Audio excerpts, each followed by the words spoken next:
Good morning, students. Good morning to all. And last day we have studied about the international economics, and we have studied the subject matter of the international economics, and after that studied the meaning of trade and the types of trade. So today also just we will remind what we have studied on last day, and today also just go to the next chapter. So last day just we studied the subject matter of international economics. So what are the matters, what are the subject matters will come to on the international economics. So first one is pure theory of trade. So in this international economics, the pure theory of trade of one of the components are there. These components explain the causes for foreign trade. In what cause or in what reasons the foreign trade was appeared or arranged, and the compositions, direction and volume of trade. So what are the compositions are there, and in which directions the foreign trade will go and move, and the volume of trade. Volume of trade means so in the terms of trade. So and the determinations of the terms of trade and the exchange rate issues related to the balance of trade and balance of payment. So what are the trade, what are the issues will come into the balance of trade and the balance of trade, everything we will study it in the concept of or in the components of theory of trade or pure theory of trade. So next one is policy issues. So under this part, the policy issues such as free trade versus the protections and the methods of regulating trade and the capital and technology flows, how the capital and technologies flows from one nation to another one of the nations, and the use of taxations. What are the use are there in these taxes? What are the use of the taxes are there in this international trade, and what are the subsidies and dumping is followed in the international trade, and the exchange control and the convertibility of foreign aid and the external borrowing and foreign direct investment, everything we will study in the policy issues. Next, international cartels and blacks. So many of the cartels and the blacks are also there. So this part, the international cartels and the trade blacks, deals with the economic integration in the form of international cartels, custom unions and monetary unions. So after that we have studied the trade. So the term trade means the exchange of goods and services among the peoples. Normally we have studied about the trade. It means the exchange of goods and services from the producer to consumers. So this is also one type of the trade. This here also we will study how the trade will moving from one place to another one of the place. So in this trade we can classify it as a two types. First one is internal trade and the international trade. So the internal trade refers to the exchange of goods and services within the boundaries of one nation. So the international trade refers to the exchange of goods and services within the political and geographical boundaries of one nation. For example, if the trade takes place within the boundaries of the India only, is called international trade. So what are the product is produced in India, it will be consumed by the Indian people only. So that is called internal trade. Next, international trade. The international trade refers to the exchange of goods and services between two or more countries. For example, the multinational companies are producing any of the commodities from one nation, but it will be going to consumed by throughout the world. Like that, some of the product is produced by one nation, but this product is going to export to the another nations and consumed by throughout the world wherever this commodity is going to import. And we have studied about some of the relationship between the internal trade and the external trade.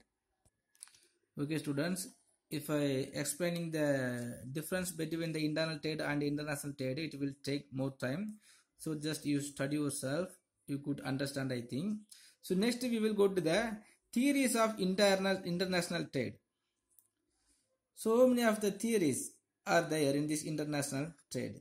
So the classical theory and the mercantilism theory and the free trade theories and the free trade refined theories also is there. So in this classical theory, first one is the classical theory of international trade. So even in the classical theory of international trade, the three types of the trades are there. So the absolute cost advantages and the comparative cost advantages and the two type of the advantages are there. First, the classical theory of advantages. So the Adam Smith developed the theory of absolute cost advantages. So in this classical theory of international trade, first we will study about the absolute cost advantages. So the absolute cost advantages is developed by Adam Smith in 1776 and it was formulated as an explicit and precise theory by the David Ricardo. After that, this theory is improved by so many of the economists like J.S. Mill, Taussig and Haberler. So according to the Adam Smith, the absolute cost advantage. So Adam Smith argued that all the nations can be benefited when there is free trade and specialization in terms of their absolute cost advantage. According to the Adam Smith, if any of the nations has the free trade and if their absolute cost advantage, so or if they having the specialization in terms of their absolute cost advantages, so all the nations can get the benefited. One nations must be has the free trade and it will be get the specialization in terms of their absolute cost advantage. Absolute cost advantages mean one nations must have the possible to produce any of the commodities with least cost advantage, least cost. If any of the nations has more resources and by using these more resources, it can produce any of the commodities with the low cost and in these nations has the free trade. So all the nations can get the benefited. So according to Adam Smith, the basis of international trade was absolute cost advantage. So how the international trade is going to happen means on the basis of absolute cost advantages only. Absolute cost advantages mean if any of the nations have the possibilities to produce any of the commodities with low cost and if they produce more, it will come to a international trade. So the trade between two countries would be mutually beneficial when one country produces a commodities at an absolute cost advantages over the other countries. For example, if two nations are there, India and America, and the India has the possibility to produce the wheat within 1 rupees and the America also has the possibilities to produce the same wheat as in the 2 rupees. But in the other hand, if the India has the possibility to produce the 2 rupees for producing cloth and the controversy, the America also has the possibility to produce the 1 unit of cloth in 1 rupees mean. So the India and America will come to an international trade dealings. So which in turn produces another commodity at an absolute cost advantage over the first country. For explaining this theory, so we must take out of assumptions. So what are the assumptions we have to taken means first there are two countries and two commodities.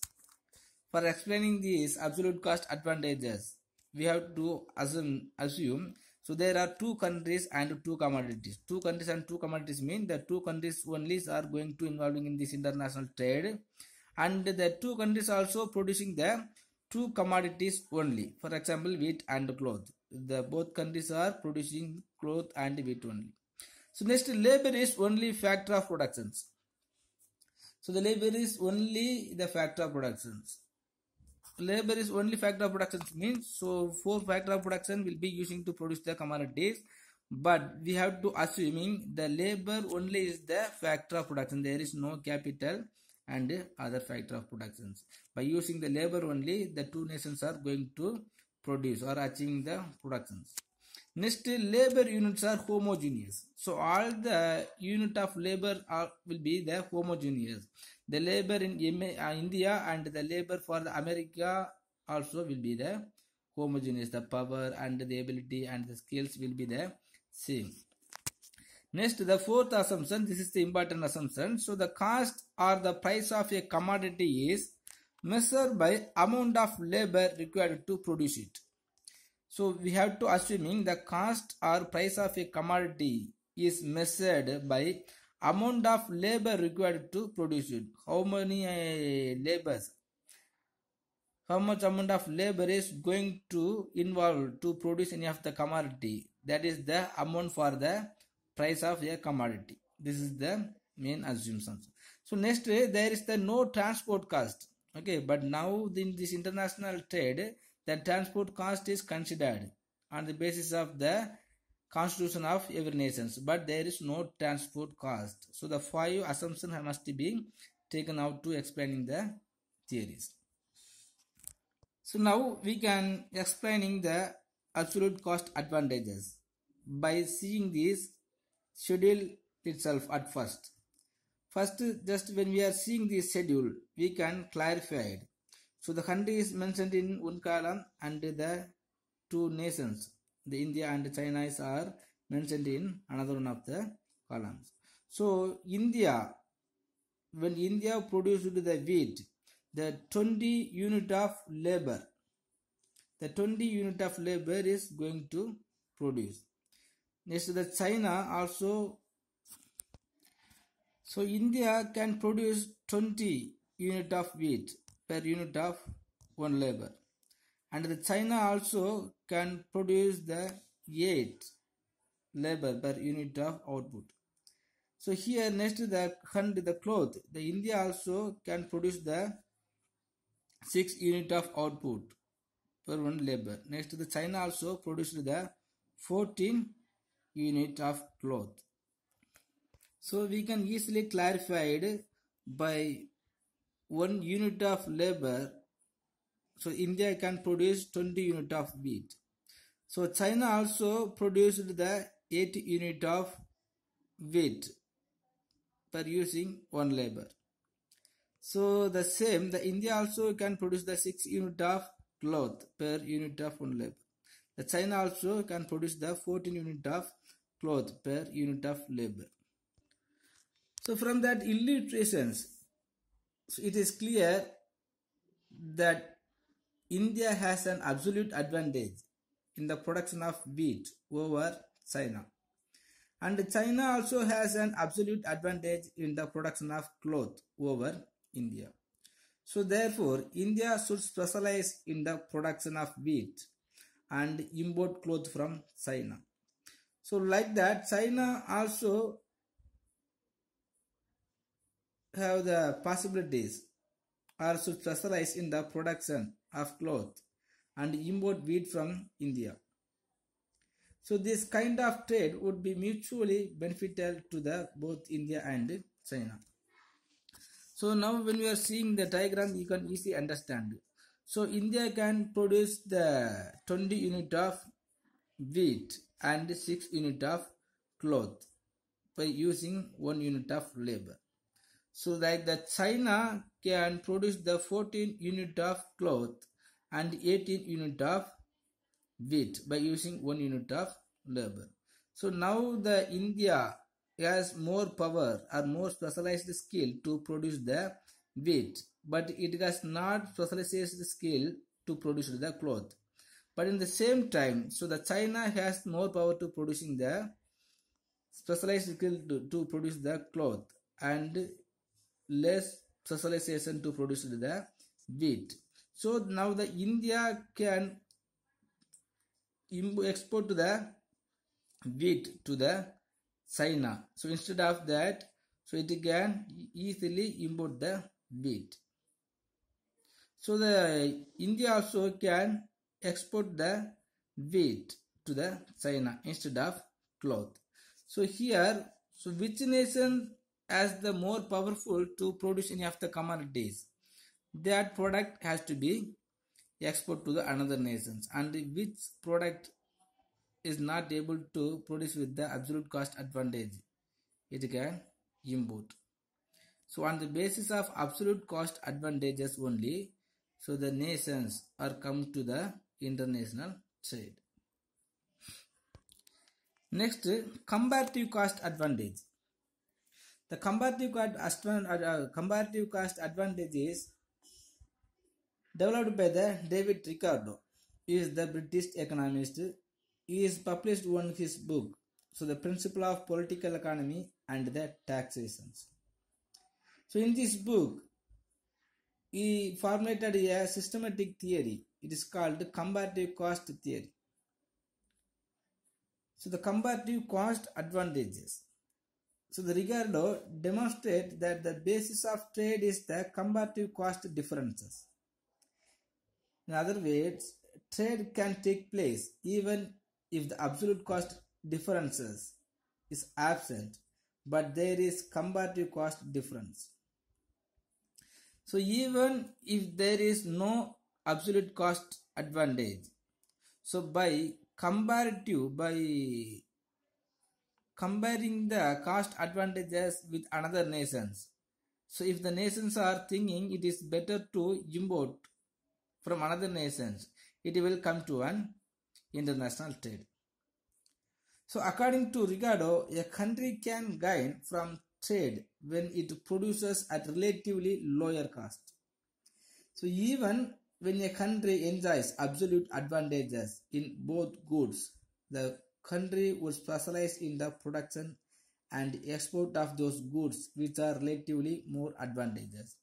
Even when there is absolute cost advantages, and when we are comparing to the advantages or the cost advantages with the another nations, if the nations are thinking it is very beneficial to import from another nations, it will import from others. So when a country has absolute disadvantages in production of both goods, the country would specialize in production and export of the commodity in which it is relatively less disadvantageous. So for explaining these comparative cost advantages, we have to take some of the assumptions. So there are only two nations, two commodity. The two nations only are there. The two nations also going to produce two commodity.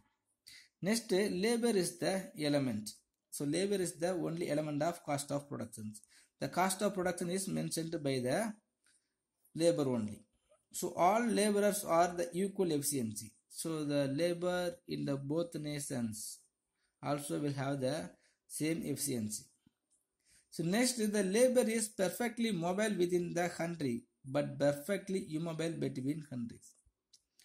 So on the basis of demand, it will be perfectly mobile, but it is perfectly immobile between the countries.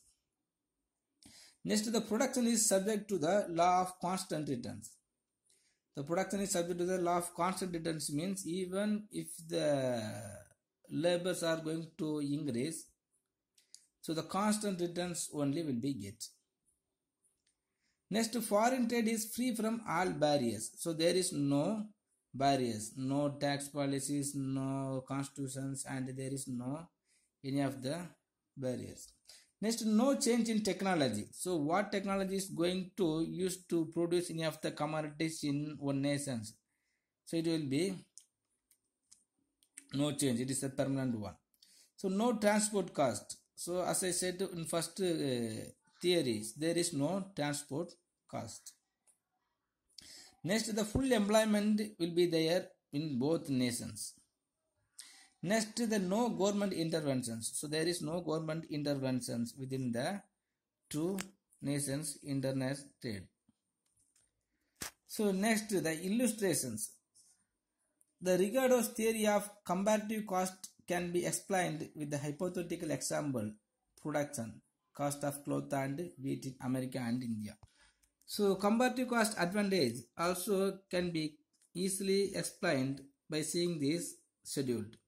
So one column is mentioned the countries, and the next column is cloth, next is wheat, and next is domestic exchange ratio. So this is the important. On the basis of the exchange ratio only we can get good the comparative cost advantage. So here just to see, when you are seeing the diagram and the schedule, we can get one of the evidence from the example. So India has an absolute advantage in production of both cloth and wheat. See, so the India also can have the power to produce the cloth by 90s labor and the wheat. So when we are producing the wheat and the cloth, they will get the absolute cost advantage. But however, India should concentrate on the production of wheat, in which she enjoys a comparative cost advantage.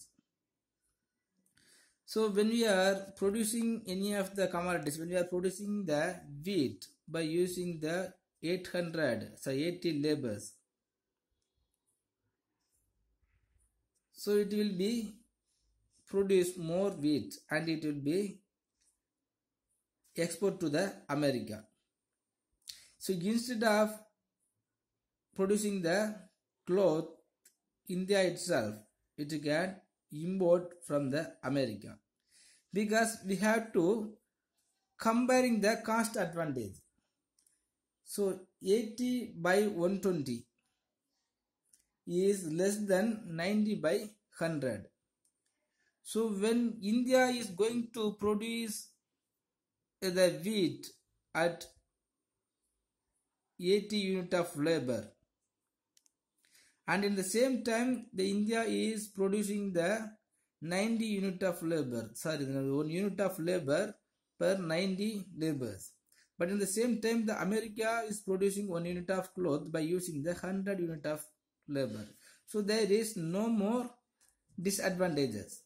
Okay, so even if the India is going to produce the 1 cloth of wheat by using the 80 unit of labor, so the America also using the 120 unit. So the India can produce the wheat and it will be exported to the America. But instead of producing the cloth by using the 90 unit of labor, so it will be import from the America, because when we are comparing the advantages with the America, so the America will not get the more disadvantages. So by seeing the less disadvantages, so the America can import the cloth to the India. So in the same time, so the America have to be in need of more disadvantages by producing the wheat. So it will be export. So it will be produce the, so the India can produce the wheat and it will be export to the America. So for America, the comparative cost advantage is lesser in cloth productions. So hence America will specialize in the production of cloth and export it to India in exchange for wheat. So here we have to note one thing. In trade, India can get 1 unit of cloth and 1 unit of wheat by using its 160 labor units. So by using the 160 unit of labor only, so the India can get the 1 unit of wheat by using the 1 unit of cloth. For getting this benefit, India will have to use 170 units of labor. So like that, America also gain from this trade. So with the trade, America can get 1 unit of cloth and 1 unit of wheat by using 200 units of labor. Otherwise, America will have to use 220 units of labor for getting 1 unit of cloth and 1 unit of wheat. Because the cost differentiation, the domestic exchange ratio is for unit, the 1 wheat is equal to 1.2 cloth. 1 wheat is equal to 0.088 cloth only. So we have to arrange more labor to producing the cloth in India. So the America also have to arrange more labor to produce 1 unit of wheat. So the India has to concentrate to produce more wheat and it can able to export to the America. The same time the America can produce the more cloth and it will be export to the India. So when we are comparing the cost with one another, if a nations are feeling it will be better, so the nation must be come to the international trade. So like that, just you see, so the America also will have the more power to 1 unit labor. So 100 unit of labor for cloth.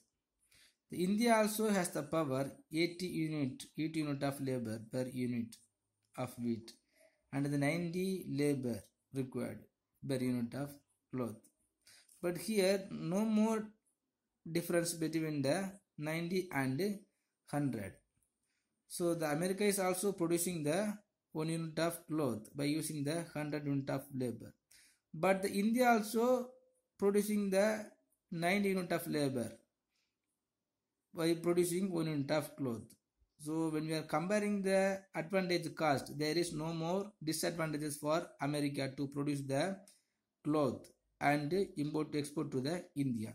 So here the America also has the more labor required to produce 1 unit of wheat, but India also has the less labor required to produce 1 unit of wheat. So the India can produce the wheat, more wheat, and it will be export to the America. The same time, so the America can produce more cloth and it will be export to the India. So when we are comparing the cost analysis, when we are comparing the cost advantages, if we are feeling if it is better, so nations will come to an end. So here we have to note the two criticism. So labor cost is a small portion of the total cost. Hence theory based on labor cost is unrealistic because we must use the more factor of productions. So but this cost advantages theory only is taking into the account of labor, but it is unrealistic. Next, laborers in different countries are not equal in efficiency because the Indian people may consider as a very efficient peoples and some of the nations peoples may be the laziest peoples and vice versa. So the efficiency always will be differ in the different nations. Okay student, if you have any doubt please ask me. Tomorrow we will go to the next concept. Thank you.